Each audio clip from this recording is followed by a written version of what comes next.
Hey guys, we're going to make slime. Me and my mom say hi. Whoops.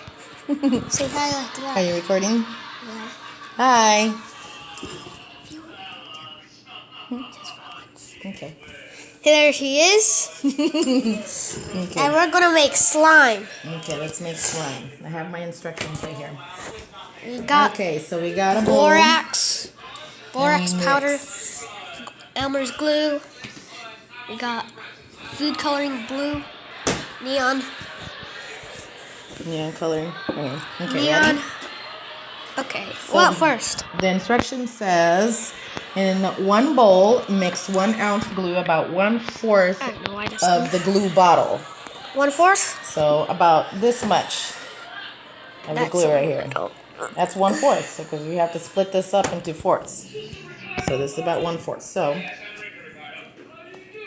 Yeah, we're also going to teach you how to make glue. We need so borax let's powder, put about 1/4 glue, of glue. your thumbers, and if you want, you can make it white. If you want, Yeah, it's probably maybe a little bit more than 1/4, but that's some you glue could right have it white or food coloring any way you want. So, dog food. I don't know why I just Stay did over that. here. Okay. Okay. Well, you gotta lift this up if you're gonna be recording and watching it. Okay. So now, and then we add 1/4 cup of water. So pour that. Okay. How this? Take the 1/4. Pour it all. Yep. Pour the whole thing in there. There you go. Got it. Okay. Take your little stir stick here.